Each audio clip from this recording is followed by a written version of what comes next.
साथियों, बसपा सुप्रीमो मायावती दिल्ली प्रवास के बाद करीब एक सप्ताह पहले लखनऊ वापस आ गई हैं और लखनऊ में उनका जनसंपर्क अभियान चालू है।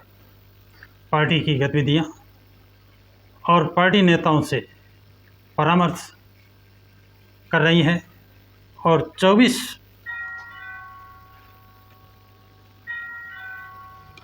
मई को लखनऊ में मीटिंग का आयोजन कार्यालय में किया गया है। इसी बीच 19 तारीख को कांग्रेस पार्टी के सांसद तनुज पुनिया, पुत्र ये हैं पीएल पुनिया जो रिटायर्ड आईएएस अधिकारी हैं, उनके पुत्र हैं और बाराबंकी से कांग्रेस के सांसद हैं। इनके साथ राजेंद्र प्रसाद गौतम, पूर्व मंत्री दिल्ली सरकार, ये केजरीवाल सरकार में कैबिनेट मंत्री थे। ये दोनों लोग अपने कुछ और साथियों के साथ बसपा कार्यालय के सामने पैदल टहलते हुए देखे गए। फिर बसपा पार्टी का जो गेट है वहाँ पर सुरक्षा कर्मियों से बात करते हुए देखे गए। इससे ऐसा अनुमान लगाया जा रहा था जैसे ये बसपा सुप्रीमो से मिलने आए हो और बगैर मिले ही वापस चले गए।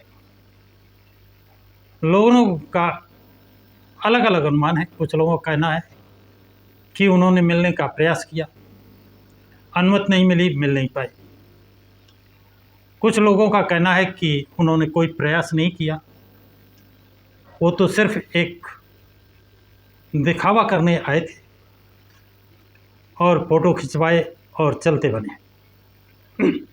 कारण जो भी हो, लेकिन इसके बाद उन्होंने राजेंद्र पाल गौतम ने, पूर्व मंत्री दिल्ली सरकार ने एक ट्वीट किया है। उन्होंने लिखा है, सामाजिक कार्यक्रम के सिलसिले में आज लखनऊ आगमन हुआ।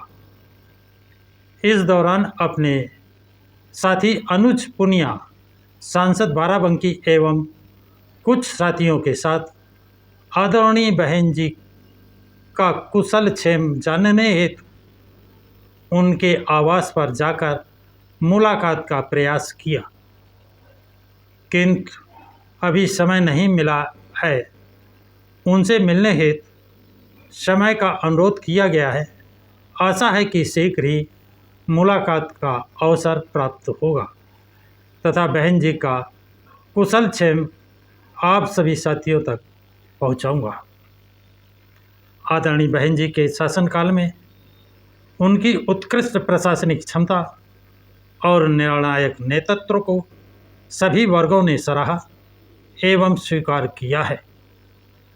यही कारण है कि उनके प्रति विशेष सम्मान और स्नेह का भाव सदैव बना रहता है। विश्वास है कि शीघ्र ही उनसे मुलाकात कर उनका मार्गदर्शन प्राप्त करने का अवसर मिलेगा। नमो बुद्धाय, जय भीम। ये ट्वीट है साथियों राजेंद्र प्रसाद गौतम का, ये पूर्व मंत्री दिल्ली सरकार। तो साथियों, उन्होंने ट्वीट तो बहुत ही सम्मानित किया है और आशा भी की है कि अभी समय नहीं मिला है, आगे समय मिलेगा। अब सवाल ये पैदा होता है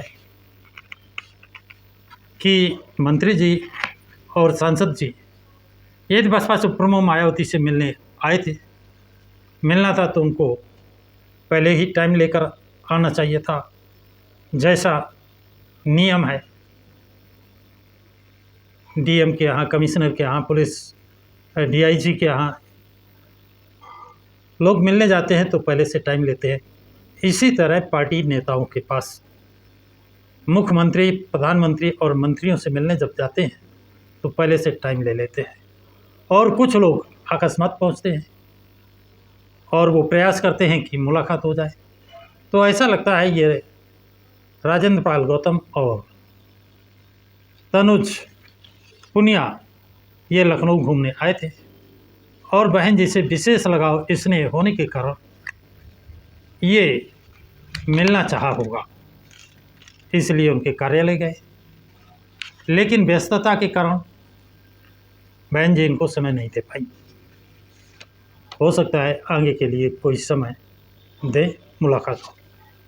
दूसरी जो चर्चा का विषय है वो है कि कुछ समय से कांग्रेस के राहुल गांधी बसपा सुप्रीमो मायावती के तारीफ अपने भाषणों में कर रहे हैं। इधर कांग्रेस का या इंडिया गठबंधन का जो इंडिया गठबंधन था उसमें दरार ही दरार पड़ती जा रही है। महाराष्ट्र में देखिए कि इंडिया गठबंधन जो सहयोगी दल थे चुनाव हारे।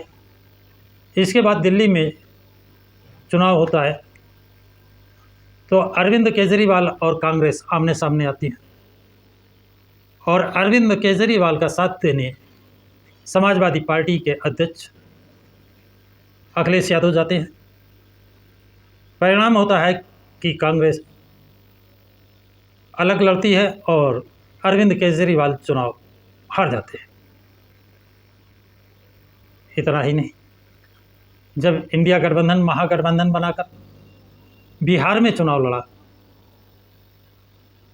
लालू प्रसाद यादव ने AIM को 6 सीटें भी नहीं दी। वो महागठबंधन मात्र 25 सीटों पर सिमट कर रह गया। अब अरविंद ये बात क्यों बता रहा है कि इसके बिहार के बाद चुनाव कहाँ होता है? पश्चिम बंगाल में। पश्चिम बंगाल में भी ममता बनर्जी ने किसी को यानी कांग्रेस को गठबंधन में नहीं रखा, अपने साथ नहीं रखा। ममता बनर्जी की DMK अलग चुनाव लड़ी, DMC, और कांग्रेस ने अलग चुनाव लड़ा। परिणाम स्वरूप ममता बनर्जी की जो 10 साल से सरकार चल रही थी वो पूरी तरह से परास्त हुई और कांग्रेस ने 2 सीटें जीतने में कामयाबी प्राप्त की। तो जब से इंडिया गठबंधन बना है, जहाँ जहाँ भी चुनाव हुआ है वहाँ पराजय का मुंह देखना पड़ा है। इधर उत्तर प्रदेश में कांग्रेस और समाजवादी पार्टी का गठबंधन, जिसमें दोनों के बीच में जुबानी जंग चलती रहती है और इस बीच जब इनके बीच में जुबानी जंग चल रही है, इस बीच में राहुल गांधी बसपा सुप्रीमो मायावती की तारीफ करने लगे। इतना ही नहीं, लोकसभा चुनाव के बाद जब राहुल गांधी अपने चुनावी क्षेत्र रायबरेली जाते हैं तो वहाँ सार्वजनिक मंच से कहते हैं यदि बसपा हमारे साथ होती तो केंद्र में ये भाजपा की सरकार न होती। और बसपा को इंडिया गठबंधन में आने से रोका किसने? प्रोफेसर राम गोपाल यादव ने। जब दिल्ली में मीटिंग हुई थी तो ममता बनर्जी, अरविंद केजरीवाल, अखिलेश यादव और तेजस्वी यादव, लालू प्रसाद यादव, ये पहले 4 लोगों ने मिलकर अरविंद केजरीवाल के यहाँ मीटिंग की। इसके बाद कांग्रेस कार्यालय में जाकर इंडिया गठबंधन की मीटिंग में शरीक हुए और वहाँ पर समाजवादी पार्टी के महासचिव प्रोफेसर राम गोपाल ने कहा यदि कांग्रेस BSP को साथ लेती है तो मैं बाहर हो जाऊंगा। अखिलेश यादव ने भी उनका समर्थन करते हुए कहा बसपा की गारंटी कौन लेगा। और इसके बाद रिजल्ट निकलने के बाद, बीजेपी की सरकार बनने के बाद और हार की समीक्षा करने के बाद राहुल गांधी ने एक निष्कर्ष दिया अपने चुनावी क्षेत्र में, यदि बसपा हमारे साथ होती तो ये बीजेपी की सरकार न बनती। इससे अब ऐसा लगने लगा कि कांग्रेस जहाँ जहाँ चुनाव हुआ है वहाँ का परिणाम देखकर इस निष्कर्ष पर पहुँच चुकी है, इंडिया गठबंधन के जितने भी घटक दल हैं इनके साथ मिलकर वो चुनाव नहीं जीतेगी। कांग्रेस का संपूर्ण भारत में वोट है और बीएसपी पार्टी का संपूर्ण भारत में वोट है। ये दोनों पार्टी साथ आती हैं। एक बात और ज़रूरी जो मैं बताना रह गया था, भूल गया, कि मुस्लिम समाज अब ये कहता है कि समाजवादी पार्टी को मैंने 2017 में वोट दिया, 2022 में वोट दिया, 2019 में वोट दिया, 2024 में वोट दिया, लेकिन समाजवादी पार्टी बीजेपी को हराने में सक्षम नहीं है। और मुस्लिम लीडर्स और राजनीति के जानकार ये कहते हैं जहाँ पर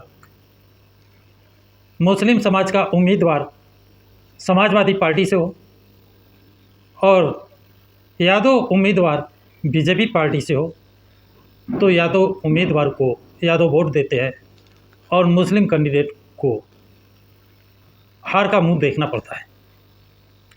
ऐसा लोगों का कहना है, जिससे दोनों के बीच में तलवारें खींची नज़र आती हैं। इस बीच अभी राहुल गांधी ने मायावती एक बहादुर और निडर नेता हैं और सूझबूझ से निर्णय लेती हैं। ये स्टेटमेंट दे करके, सार्वजनिक स्टेटमेंट दे करके, सार्वजनिक तौर से बयानबाजी करके सभी पार्टियों को चौंका दिया कि ऐसा लगने लगा कि कांग्रेस और बसपा में अंदर खाने कुछ चल रहा है, कोई वार्ता चल रही है।